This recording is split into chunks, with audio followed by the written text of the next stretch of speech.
गोपीजनवल्लभा गिरिवरदारी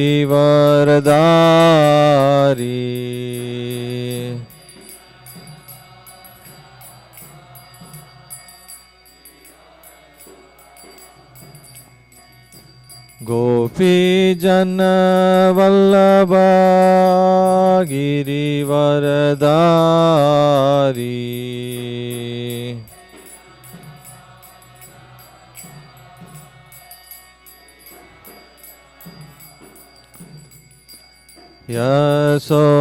यशोदनन्दन व्रज जनरञ्जन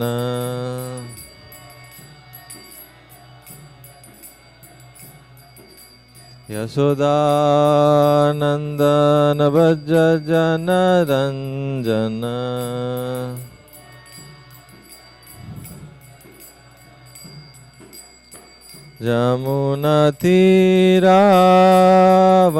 यमुनातीरावनचारी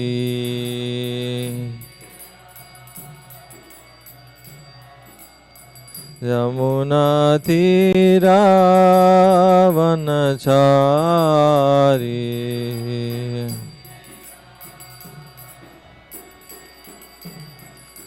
जय जय राधा माधव कुंज बिहारी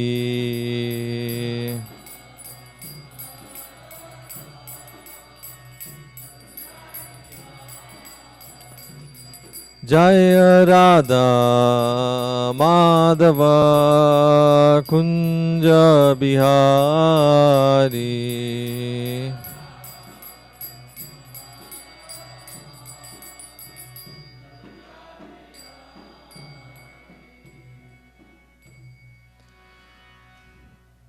जय विष्णुपाद परमहंस परिजगचार्य अष्टोद सत श्री श्रीमात अभय चरणारविंद भक्ति वेदांत स्वामी श्रील प्रभुपाद की जय। जय विष्णुपाद परमहंस परिजगचार्य अष्टोद सत श्री श्रीमात श्रील भक्ति सिद्धांत सरस्वती गोस्वामी प्रभुपाद की जय। अनंत कोटि वैष्णववृंद की जय।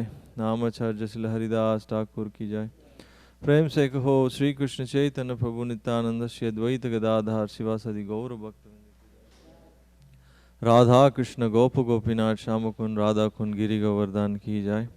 ग्रंथराज श्रीमद् भागवतम की जाय। All glories to the assembled devotees. All glories to the assembled devotees. All glories to the assembled devotees. All glories to Sri Sri Guru and Gauranga Srila Prabhupada.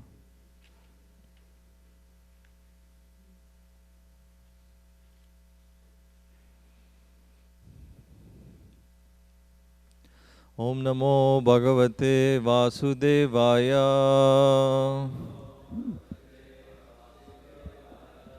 Om Namo Bhagavate Vasudevaya. Om Namo Bhagavate Vasudevaya.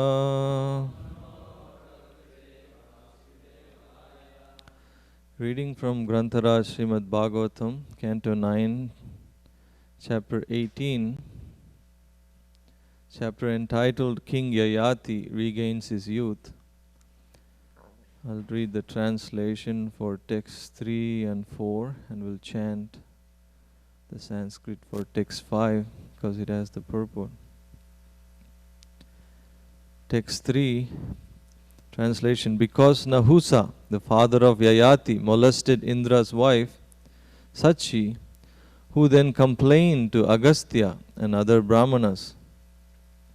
These saintly Brahmanas cursed Nahusa to fall from the heavenly planets and be degraded to the status of a python. Consequently, Yayati became the king. Text 4. King Yayati had 4 younger brothers whom he allowed to rule the 4 directions. Yayati himself married Devayani, the daughter of Sukracharya, and Sarmista, the daughter of Rishaparva, and ruled the entire earth. Text 5. Sri Raja Vacha Brahmasir Bhagavan Kavya Shatrabandhu cha Nahusa Rajanya Viprayo Kasmad Vivaha Pratilomaka Sri Raja Uvacha Brahmasir Bhagavan Kavya Shatrabandhuscha Nahusa Rajanya Viprayo Kasmad Vivaha Pratilomaka Sri Raja Uvacha Brahmasir Bhagavan Kavya Shatrabandhuscha Nahusa Rajanya Viprayo Kasmad Vivaha Pratilomaka.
Mataji.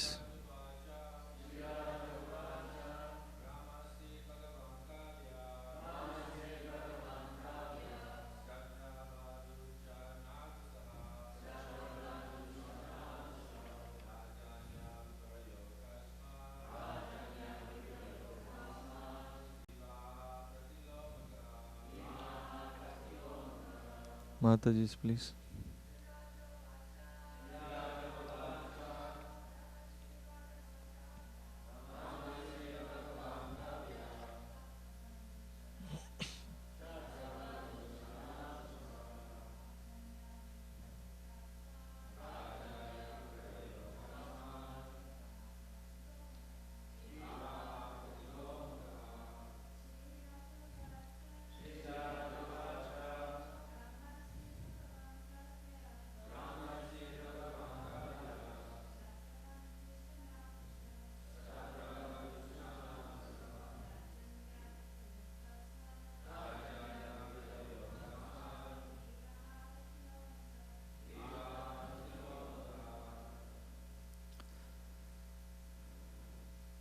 Sri Raja Uvacha.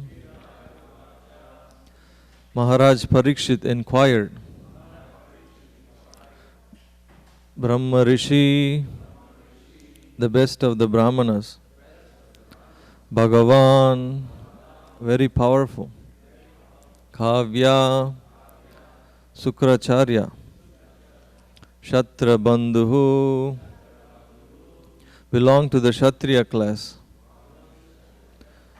Cha, also, Nahusa, King Yayati, Rajanya Viprayo, of a Brahmana and a Kshatriya. Kasmat, how? Vivaha, a marital relationship. Pratilomaka, against the customary regulative principles. Translation and purport by His Divine Grace A.C. Bhaktivedanta Swami Srila Prabhupada Ki Jai. Translation. Maharaj Parikshit said, Sukracharya was a very powerful Brahmana and Maharaj Yayati was a Kshatriya.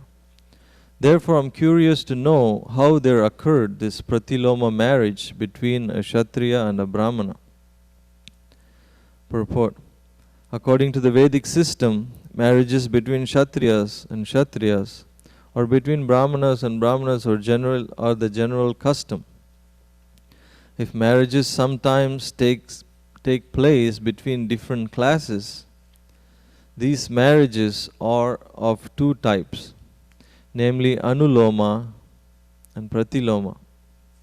Anuloma marriage between a Brahmana and the daughter of a Kshatriya is permissible.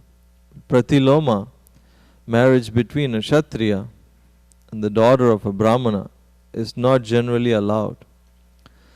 Therefore, Maharaj Parikshit was curious about how Sukracharya, a powerful Brahmana, could accept the principle of Pratiloma. Maharaj Parikshit was eager to know the cause for this uncommon marriage. Om Ajnana Timurandasya Gananjana Shalakaya Chakshur Mena Tasmai Sri Gurave Namaha Namo Vishnu Padaya Krishna Pasthaya Bhutle Srimate Devamrita Swaminiti Namane Namo Vishnu Padaya Krishna Pasthaya Bhutle Srimate Bhakti Vedanta Swaminiti Namane Namaste Saraswati Deve Gauravani Pacharini Nirvisesha Shunyavadi Paschatya Destarani Sri Krishna Chaitanya Prabhu Nityananda Shri Advaita Gadadhar Shivasadi Gaura Bhaktivinoda Hare Krishna Hare Krishna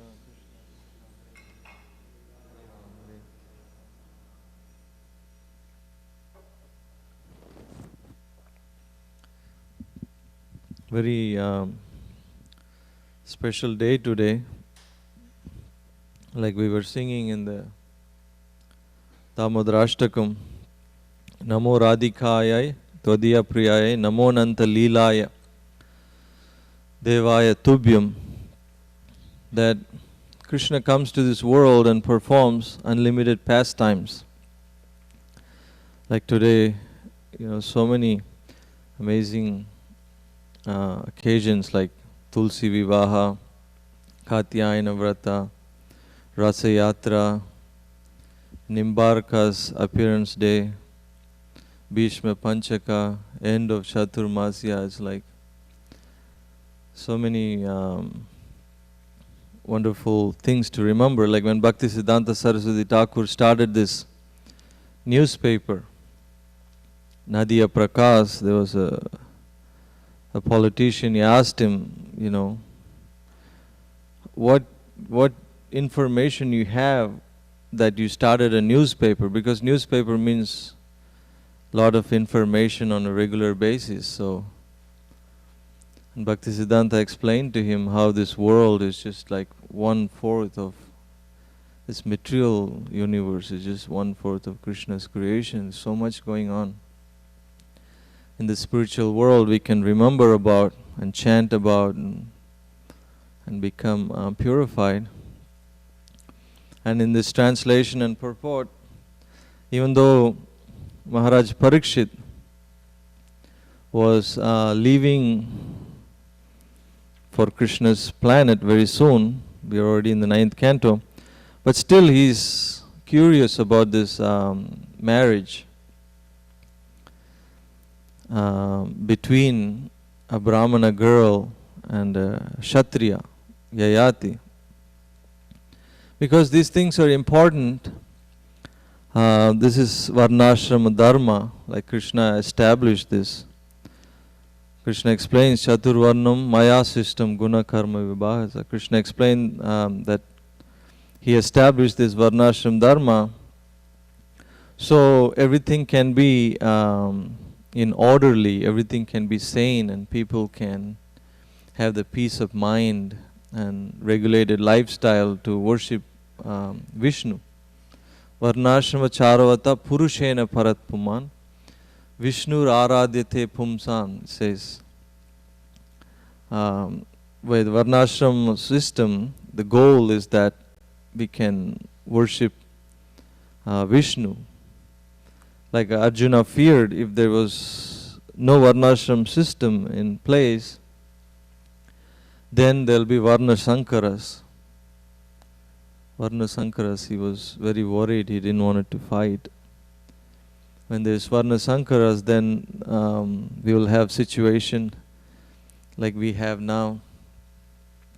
There is pretty much no consciousness of God, or very little consciousness of God, what to speak of. The depth of Krishna consciousness. Like John Lennon said one time, most kids are born over a bottle of whiskey on a Saturday night. So this is the consciousness, this is the kind of consciousness the kids will have. So this is very important. This is very important principle. This is preserved. But unfortunately in this age, there is no Varnashrama. And practically speaking, like Prabhupada said, there are no real Brahmanas. Brahmana means, somebody who knows how to perform yajna and teach others how to perform yajna, give in charity, accept charity, give knowledge, accept knowledge, like this. And for performing yajna, we need cow, we need ghee, we need milk, we need yogurt, like this. But in this age, the scripture says, Janmana jayate Sudra. Everybody is born pretty much a Sudra. And there's no milk available. I was watching one documentary in Australia. Australia and New Zealand, they have a lot of milk. And there are a lot of Asian people live there. So people from like China and India, like this, they take all the milk powder from the stores and send it back home. Because basically speaking, there's like mass cow killing going on, and there's billions of people. It's expected you're not going to get much milk. So they get all the milk powder from Australia and New Zealand and send it back home for their family. It's become such a headache that the locals can't even have. They're buying so much, so they put a ban, like, okay, you have to show the birth certificate of your kids before you can buy milk powder. If you have 2 kids, then we allow you like 4 cartons a week or something like that. So this is a very sad situation, but we're not surprised, in Kali Yuga, there'll be no milk, no sugar, no grains like this. But the beautiful thing is, in this age, it's explained that the saintly people, they actually worship Kali Yuga because there is Sankirtan Yajna. Even the Kali Yuga is so degraded. Bhagavatam explains like devatas, demigods are standing in line to take birth in this planet so they can participate in the Sankirtan movement. Because when you have too much enjoyment, you cannot remember God, like in the heavenly planets. We're reading about all kinds of interesting things happening in the heavenly planets. And when you're suffering too much, in the hellish planets, lower planets, we can also not remember Krishna as too much suffering, too much painful situation. But this earth planet is a combination of hell and heaven. Nobody is completely suffering, nobody is completely happy. And here we have the Sankirtan movement, so it's perfect combination. So this Sankirtan Yajna and devotion to Krishna actually makes up for all the shortcomings that we are experiencing in this age. Like we're reading the Damodarashtakam, it mentions how Krishna is actually sold out to his devotees' love, and he's not impressed with anything else. It's there are songs written, Brajabasi song, that says just for a little cup of buttermilk, the older cowherd woman will ask Krishna to dance, and he would dance, and then they will give him a little buttermilk. Not that he is after that buttermilk, but they have so much love for Krishna. So Krishna is very pleased. Like the 4 Kumaras, they were actually impersonalists. But just by smelling the tulsi leaves from Krishna's lotus feet, they became greatest devotees. Today we are celebrating this Nimbarka Swami's appearance day. It's a beautiful name. Nimba means neem tree, and Arka means sun. So he was very powerful preacher. So one time he debated with a Jain guru, and he defeated him. But after defeating him, Nimbarka Acharya had no false ego, so he invited this Jain guru, to have prasad with him. But the Jain guru, being so humiliated and offended, he said, "Oh, I don't eat after sunset. I don't have the habit of eating." So Nimbarka Acharya brought the sun out of a neem tree, made sun appear out of a neem tree. That's why it's called Nimba Arka. Arka means sun. And this way this Jain scholar was very impressed. He took prasad with him and he felt very honored. So Nimbarka Acharya, he was worshipping Lord Shiva, and Lord Shiva appeared to him and said, there are 4 Kumaras living in such and such forest, Bilva forest, that you should go there and learn from them the spiritual life properly, like this. So Nimbarka Acharya went, and Sanat Kumar actually preached to him and said, don't be a sinful rascal like us. One of the Kumaras was saying they were so sinful, they were thinking Krishna is just some energy or light. And they gave him the mantra for worshipping Radha and Krishna, and they instructed him, said you should actually worship Radha Krishna. So Nimbarka Acharya worshipped Radha Krishna, and Radha Krishna appeared to him because of his devotion. And they also gave him darshan as Lord Chaitanya. This is all mentioned in the Navadvip Mahatmya. And he appeared to him as Lord Chaitanya, and he gave him blessings. And when Lord Chaitanya was about to disappear, like leave, Nimbarka Acharya was very sad. But Lord Chaitanya said, don't worry. In the future, I'm going to appear in Navadvip Dham, and you will also appear with me. And we're going to perform a pastime together. And Lord Chaitanya actually told him ahead of time what role he's going to play. He was the Kesava Kashmiri. There was this great scholar, his name was Keshava Kashmiri. He was from this Kashmir province. And he was such a scholar that just if somebody mentions his name, like all the scholars would be scared. So this Keshava Kashmiri was touring throughout India and defeating everyone.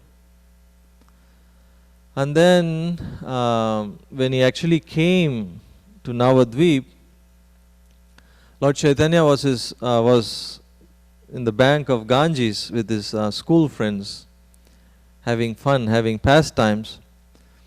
And Keshava Kashmiri came by, and Lord Chaitanya knew, oh, this person is such and such, and he's so proud of his scholarship.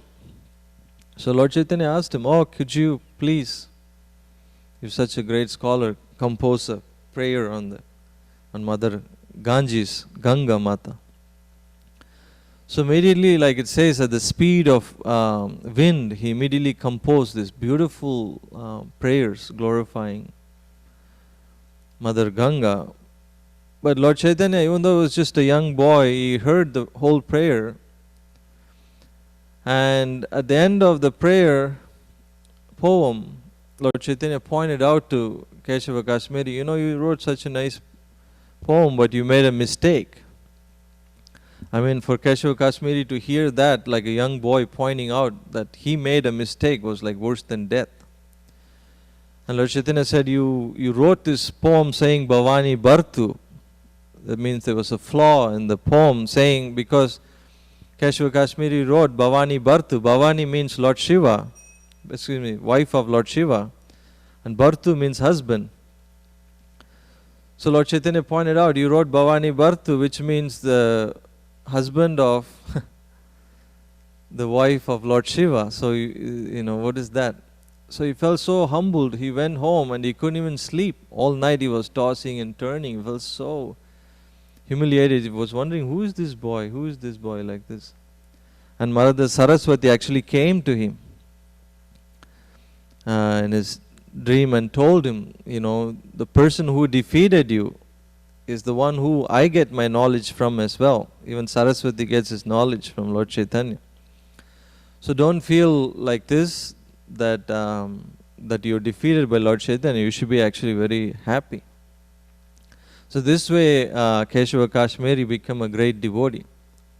And Lord Chaitanya, when he appeared to Nimbarka Acharya, he mentioned to him, in the future I will come, I will defeat you and humble you and dispatch you to spread pure devotional service like this. So when we have Lord Chaitanya's mercy and this chanting, then we become qualified even in this Kali Yuga. We have some real wealth. We have some real fortune. Like Lord Chaitanya said to the Brahmanas, whoever is a possessor of 100,000, I will go to their house for lunch. Lakeshwar. The Brahmanas wondering, where would we go for 100,000? We are poor Brahmanas. But Lord Chaitanya was talking about whoever chants 100,000 names of Krishna every day. So this is real wealth, Lord Chaitanya explained. Even we know the pastime Sanatana Goswami had the touchstone in the trash can, in the garbage bin. And when this businessman asked him, why you have such a valuable thing in the bin, you must have something more valuable. He gave him japa beads and taught him how to chant Hare Krishna. So this is the real wealth, real value in this Kali Yuga. And by taking to the Krishna consciousness, we become more than Brahmanas. Like Advaita Acharya actually gave this Shraddha Patra to Haridas Thakur. Even though Haridas Thakur, according to the village standards, he was from a Muslim family and he was not qualified to dine with the exalted Brahmanas, but there were so many exalted Brahmanas present, but Advaita Acharya gave him the offering just to make a point, and he told him, by feeding you, Haridas Thakur, is as good as feeding like millions of Brahmanas. Yasyasti bhakti bhagavati akinchana sarvai gunais tatra samasate sura. It says, by taking to Krishna consciousness, worshipping spiritual master, worshipping Krishna, then we develop all the good qualities of the demigods. And if we don't have Krishna consciousness, harava bhaktasya kuto mahatguna, there can be no good qualities. Like Indradumna Swami was traveling with Prabhupada, and the immigration officer was giving such hard time to Prabhupada. And Indradumna Swami told him, if you talk to my guru one more time, I'm going to punch you in your face. This is what he told the immigration officer. The officer was shocked and said, oh, I thought you guys were peaceful. He said, yeah, peaceful, but if you deal with my spiritual master like this, then, you will see how peaceful I am. But then Indradumna Swami was all disturbed, but Prabhupada looked around and told him, they have no good qualities because they are not Krishna devotees. Again, Prabhupada turned around and told him the same thing. And third time, Prabhupada told him, Indradumna, do you understand? Because they are not Krishna devotees, they have no good qualities. And for the third time, Maharaj got it. Oh my God, this is such a powerful point. Harava bhaktasya kuto magaduguna. So by taking to Krishna consciousness, we develop good qualities.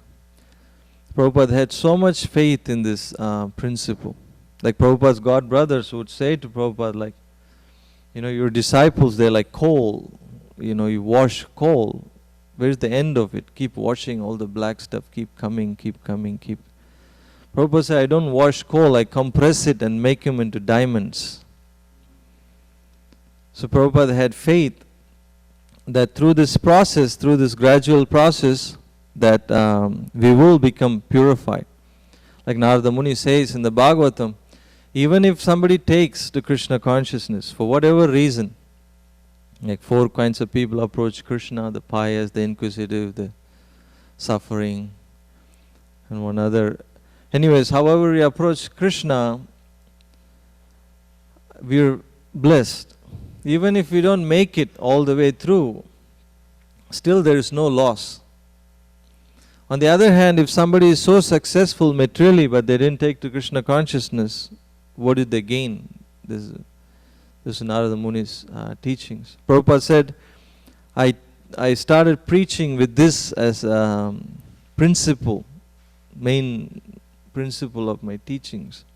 What's the loss? Even if somebody takes to Krishna consciousness a little bit, he is benefited eternally.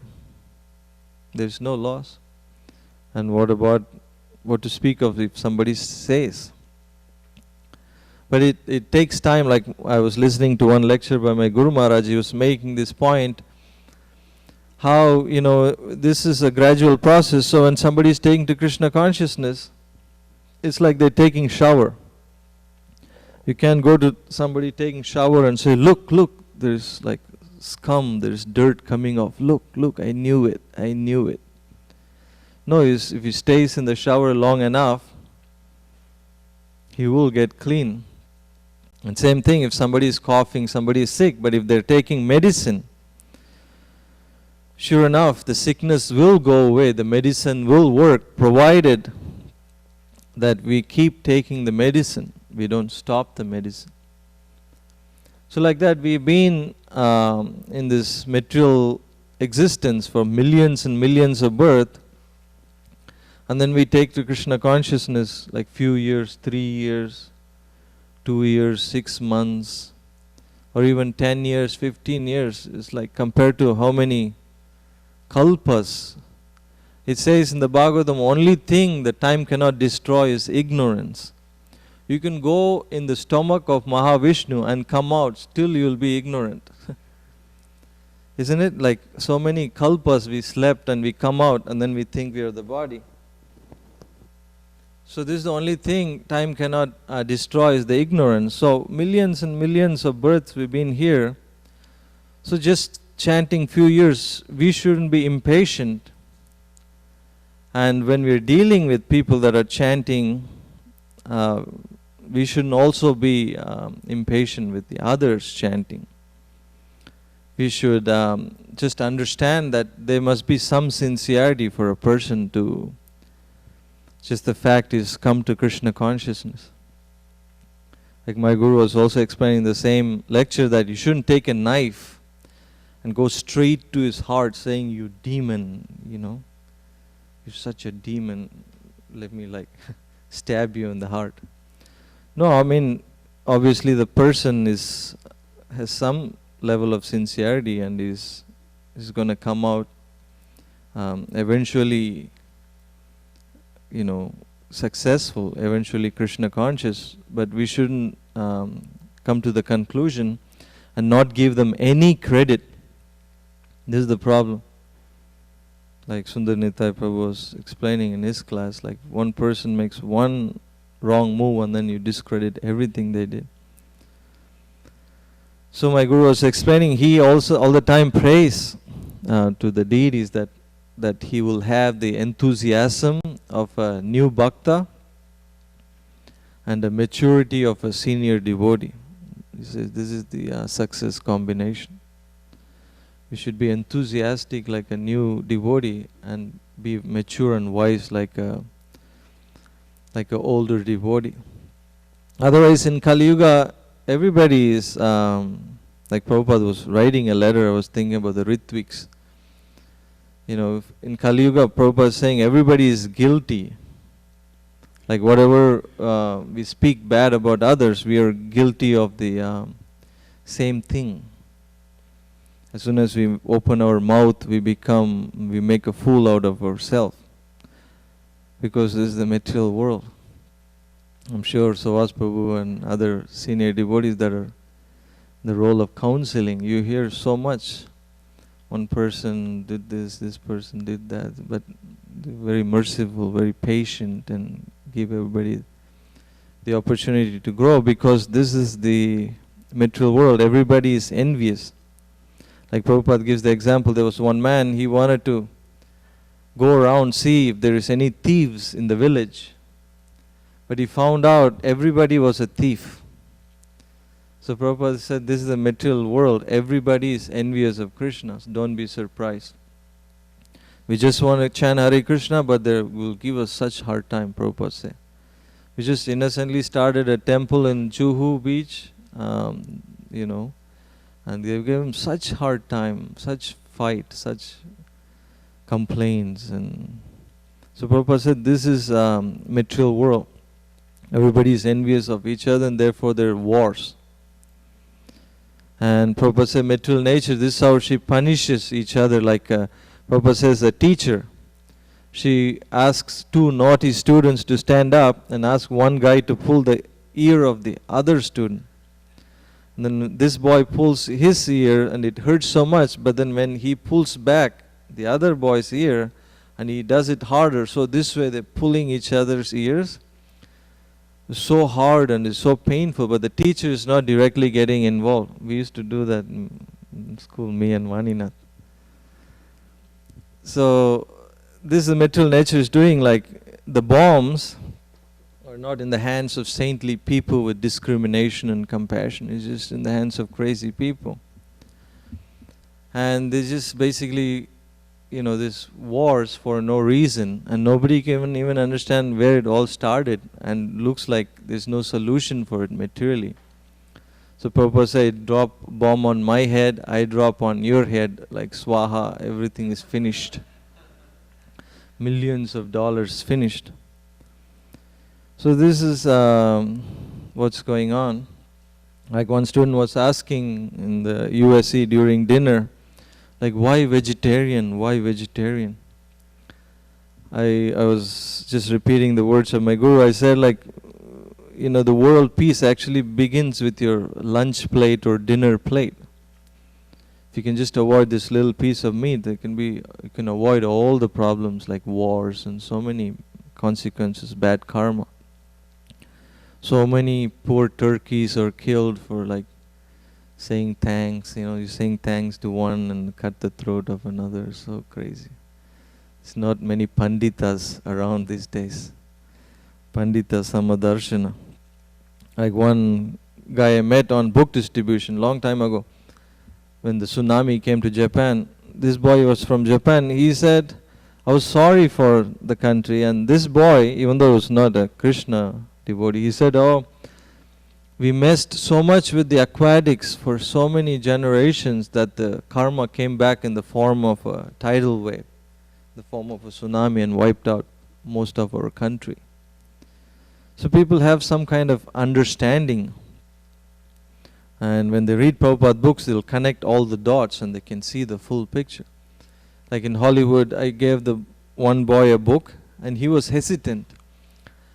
And then his friend next to him had a favorable look. So I tried to give the friend the book and the friend said, oh no, I already have the book. So I said, are you reading it? What did you like from the book? He said, oh, I really like the karma art. You have that in the book? So I showed the karma painting to his friend, and then he said, yeah, I really like this concept of karma. And then his friend asked him, should I buy this book? Is it a good book, good read? And this guy who already had a book, he said, it's a good read. And then he said, but I am not ready to surrender to Krishna yet. But the friend didn't understand what he meant, but we both had a good laugh. It's like, oh, this boy is clever. Because any intelligent person, you read quickly Prabhupada's few pages, Prabhupada makes it very clear, surrender to Krishna. There's no like hiding or beating around the bush in Prabhupada's purport. It's like a burfi, wherever you eat, it's butter, sugar, milk, it's like wherever you open Prabhupada books, it's the same thing, surrender to Krishna and become happy. So this boy was very clever, but at least he know the conclusion. I'm sure he will take to Krishna conscious someday. Like my Guru Maharaj was saying in a marathon address, he said, just distribute the books. The material nature will beat the rascals on the head and get them to read the books. So you do your part, just give them a book, don't analyze, and they will read it sooner or later. And marathon is starting soon, like this Friday. And Prabhupada was very happy with this book distribution. Prabhupada was so pleased. Prabhupada said he felt like a young man when he heard the scores. And Prabhupada was so pleased with book distribution, and the devotees were so inspired back then. I mean, we give a book to somebody, but somebody like Bhakti Tirtha Maharaj, he was, in a European place where, Krishna consciousness, any religion is, Iron Curtain, and he was black body in a snow white country. And he was getting standing orders for books that don't even exist. I mean, the books existed in Prabhupada's desire. Okay, I wanted these books to be completed, that's all. But there were devotees like Bhakti Tirtha Maharaj, even my Guru Maharaj, Devamrita Maharaj, and many others. They went into this Iron Curtain and they were getting book orders and they were distributing books. I mean, imagine the enthusiasm. And how much Prabhupada was pleased that they were risking their lives for this. And when one time when Prabhupada's last days, he was in England, he was really ill, and Tamal Krishna Maharaj brought Bhakti Tirtha Maharaj, Ganashyam back then, and Tamal Krishna Maharaj asked Ganashyam Prabhu, okay, you read the reports of your books to Prabhupada. And sure enough, he read, and Prabhupada was so happy, so happy. And again the next day, Tamal Krishna Maharaj said, why don't you again go and read the scores for the second day? And Ganashyam Prabhu did, but this time Prabhupada was less interested, he was not paying attention, he was having a conversation, he was scratching his head. And after a while, Prabhupada had this sour look on his face, and Krishna is the doer, Prabhupada told the Ganashyam Prabhu. Because he didn't want it that we become proud. We get carried away, as soon as we get a little chance, immediately become proud and we forget that we are here to show compassion. So, this is the solution to the world problems, the Krishna consciousness, individually and collectively. Otherwise, on their own, they will never come to this conclusion of Krishna consciousness. It's like a donkey in a railway track. It's a true story, There was a donkey in a railway track in Mumbai, and people were trying to shoo it so it doesn't get killed, but it started running towards the train. So people have all kinds of problems and confusion, but they'll never turn to Krishna, they just go further and further away from Krishna. So as devotees, we have to be out there so people can see us, all colorful, dressed in nice devotional clothes and garlands and doing nice harinams and book distribution like this. So there's so many sincere people, innocent people, they will come to Krishna consciousness. So many have come in the past, so many of us are here now, so many will join us in the future, provided we present it as it is. Any quick comments or questions?